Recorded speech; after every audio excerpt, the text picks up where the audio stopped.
नमस्कार मित्रांनो, खूप वर्षापूर्वीची गोष्ट आहे. एका छोट्याशा गावात रामजी नावाचा एक व्यापारी राहत होता. त्याचं दुकान गावाच्या मधोमध होतं.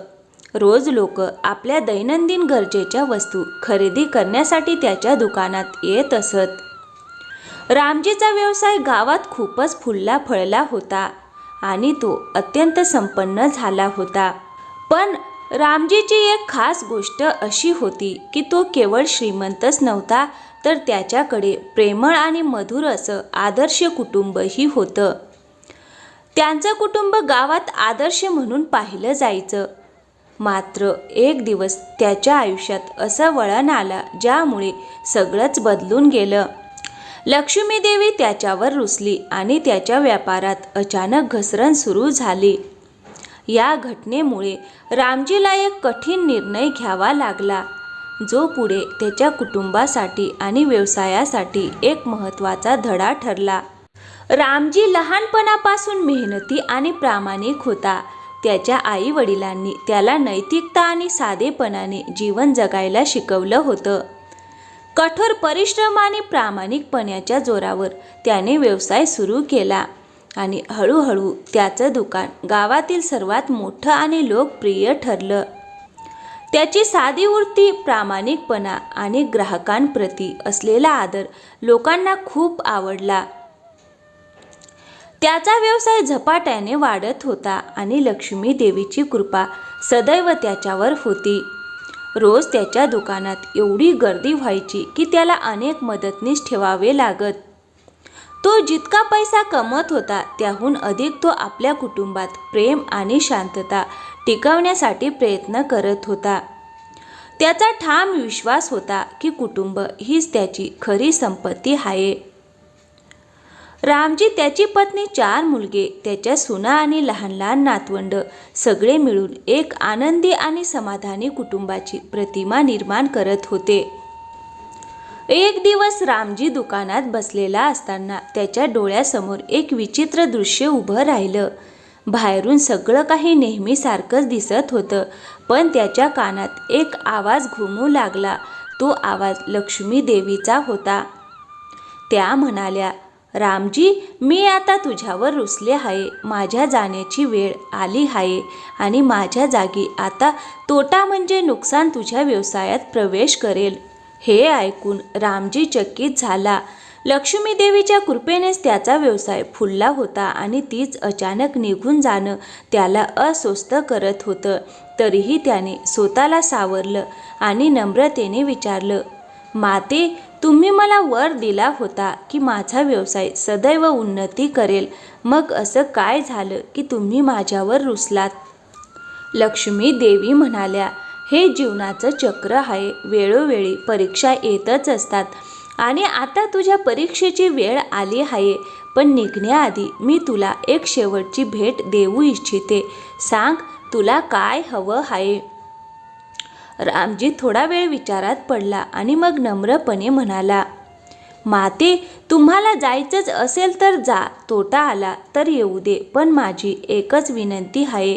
माझ्या कुटुंबात सदैव प्रेम आणि एकोप्याची भावना राहू द्या. हीच माझी एकमेव इच्छा आहे. हे ऐकून लक्ष्मी देवी हसल्या आणि म्हणाल्या, तथास्तु. तुझ्या कुटुंबात नेहमी प्रेम आणि शांतता नांदेल, परिस्थिती कशीही असो. लक्ष्मी देवी गेल्यानंतर काही दिवसातच रामजीच्या व्यवसायात घसरण सुरू झाली. दुकानात आता फारसे ग्राहक येईनासे झाले. अनेकदा पूर्ण दिवस जायचा, एकही ग्राहक येत नसे. व्यवसाय तोट्यात चालू लागला. तरीही रामजी संयमाने वागत राहिला. हा कठीण काळही नक्की जाईल असा त्याचा विश्वास होता. कुटुंबाच्या प्रेमावर त्याला पूर्ण भरोसा होता. घरात पैशांची चणचण जाणवू लागली, पण कुणीही तक्रार केली नाही. सगळे एकमेकांना आधार देत राहिले. घरातील प्रेम आणि समजूतदारपणा कायम राहिला. एक दिवस असा आला जो रामजीच्या आयुष्यात कायमचा लक्षात राहिला. त्याची सर्वात धाकटी सून राधा खिचडी बनवत होती. तिने चुकून खिचडीत मीठ टाकलं आणि दुसऱ्या कामात गुंतली. थोड्या वेळाने दुसरी सून सुमन आली. तिनेही न चाखता मीठ टाकलं. त्यानंतर तिसरी सून लता, चौथी सून सीमा आणि शेवटी रामजीची पत्नी. सगळ्यांनीच खिचडीत मीठ घातलं. कुणालाच लक्षात आलं नाही की मीठ आधीच घातलेलं आहे. संध्याकाळी रामजी घरी आला. त्याने खिचडी वाढून घेतली. पहिला घास घेताच त्याला खिचडी खूपच खारट असल्याचं जाणवलं, पण तो काहीच बोलला नाही. त्याने शांतपणे पूर्ण खिचडी खाल्ली. यानंतर मोठा मुलगा सुरेश जेवायला आला. त्यालाही मीठ जास्त असल्याचं जाणवलं. त्याने बायकोला विचारलं, बाबांनी जेवण केलं का? ती म्हणाली, हो, त्यांनी सगळं खाल्लं आणि काहीच बोलले नाहीत. हे ऐकून सुरेशही गप्प राहिला आणि खिचडी खाऊन निघून गेला. त्यानंतर बाकीचे मुलगेही तसेच वागले. कुणीही वाद घातला नाही. रात्रीच्या वेळी तोटा स्वतः रामजींसमोर आला आणि म्हणाला, मी आता इथून निघतो. रामजीने विचारलं, का? तोटा म्हणाला, तुमचं कुटुंब 1 किलो मीठ खाऊनही भांडलं नाही. मी इथे अशांतता पसरवायला आलो होतो. पण जिथे प्रेम आणि समजूतदारपणा असतो तिथे माझा काहीच उपयोग नाही. तोटा निघून गेल्यानंतर काहीच दिवसात लक्ष्मी देवी पुन्हा रामजीवर प्रसन्न झाल्या. व्यवसाय पूर्वीपेक्षा जास्त फुलला, पण रामजीसाठी सर्वात मोठी संपत्ती होती त्याचं प्रेमळ कुटुंब. मित्रांनो, या कथेचा संदेश असा की जीवनात कठीण काळ येतोच, पण कुटुंबातील प्रेम आणि एकोपा कोणत्याही तोट्यापेक्षा मोठा असतो. जिथे प्रेम आणि शांतता असते तिथे लक्ष्मीचा वास असतो आणि तोटा टिकू शकत नाही. तर मित्रांनो, दुसऱ्या कथेला सुरुवात करूया.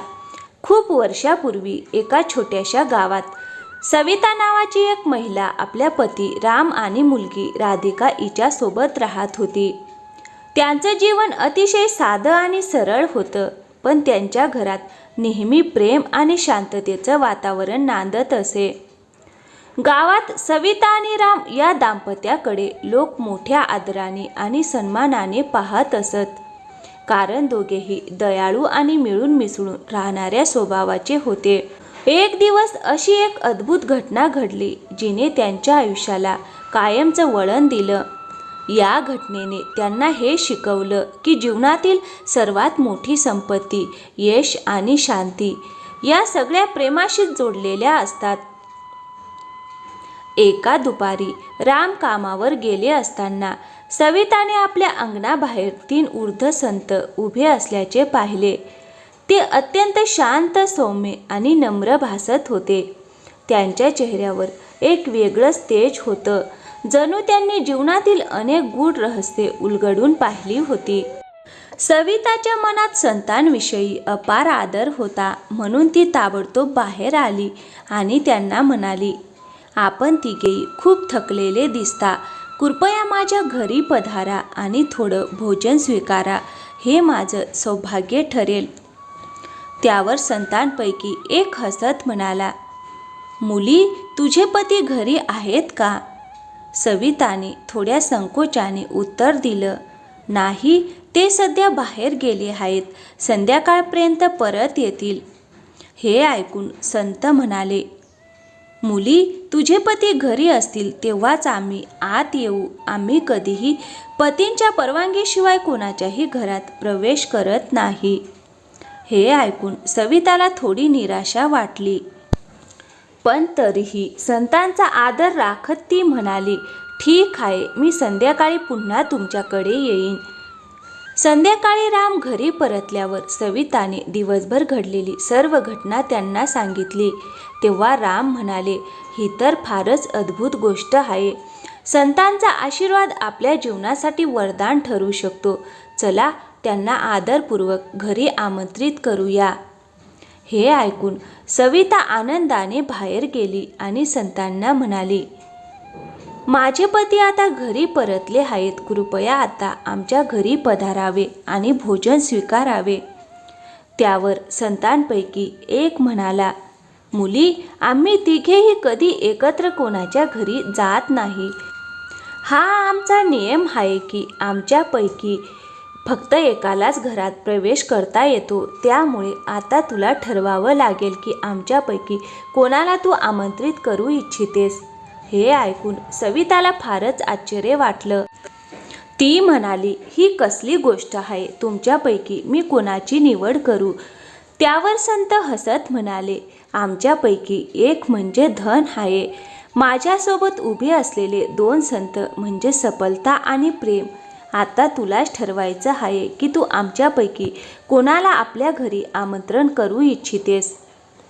सवितासाठी हा प्रश्न अत्यंत कठीण होता. म्हणून ती आत जाऊन आपल्या पती राम यांच्याशी सलामसलत करू लागली. सविताने संतांनी सांगितलेली सर्व गोष्ट रामांना सांगितली आणि विचारलं, आता तुम्ही सांगा, आपण कोणाला आमंत्रित करायला हवं? रामांनी ताबडतोब उत्तर दिलं, जर आपल्या घरी धन आलं तर आपल्या सर्व समस्या सुटतील. आपल्याला जीवनातील सर्व सुख सोयी मिळतील. त्यामुळे आपल्याला धनालाच आमंत्रित केलं पाहिजे. सविताने थोडा वेळ विचार केला आणि म्हणाली, धन महत्त्वाचं आहेच, पण मला वाटतं आपण सफलतेला बोलवायला हवं. जर आपल्याला यश मिळालं तर आपण प्रत्येक कामात यशस्वी होऊ आणि धन आपोआप आपल्या मागे येईल. त्या दोघांचा संवाद ऐकत असलेली त्यांची मुलगी राधिका अचानक खोलीत आली आणि म्हणाली, आई बाबा, मला वाटतं आपण प्रेमाला आमंत्रित केलं पाहिजे. जर आपल्या घरात प्रेम असेल तर सगळं चांगलं होईल. प्रेमापेक्षा मोठी गोष्ट काहीच नाही. जिथे प्रेम असतं तिथे शांतता आणि समृद्धीही नांदते. राधिकेचं बोलणं ऐकून राम आणि सविता क्षणभर शांत झाले. त्यांनी एकमेकांकडे पाहिलं आणि हसले. राधिकेच्या निरागस बोलण्यात खोल सत्य दडलं होतं. राम म्हणाले, बाळा, तू अगदी बरोबर बोललीस. प्रेमापेक्षा मोठं काहीच नाही. जर आपल्या घरात प्रेम असेल तर उरलेल्या सगळ्या गोष्टी आपोआप येतील. सविता ताबडतोब बाहेर गेली आणि संतांना म्हणाली, आम्ही निर्णय घेतला आहे. कृपया तुमच्यापैकी ज्याचं नाव प्रेम आहे त्यांनी आमच्या घरी पधारावं. प्रेम नावाचे संत पुढे आले आणि हसत हसत घराकडे चालू लागले. जसं जसं ते घराकडे जात होते तसे तसे धन आणि सफलता हे दोघेही त्यांच्या मागोमाग चालू लागले. हे पाहून सविताने आश्चर्याने विचारलं, मी तर फक्त प्रेमालाच आमंत्रित केलं होतं, मग तुम्ही दोघेही का येत आहात? त्यावर संतांपैकी एक म्हणाला, मुली, जर तू धन किंवा सफलता यापैकी कोणाला निवडलं असतंस तर तो एकटाच तुझ्या घरी आला असता. पण तू प्रेमाला निवडलंस आणि जिथे प्रेम जातं तिथे धन आणि सफलता आपोआप त्याच्या मागे मागे येतात. हे ऐकून सविता आणि राम फार आनंदी झाले. त्यांनी संतांना अत्यंत आदरपूर्वक घरात प्रवेश दिला आणि त्यांचं मनापासून स्वागत केलं.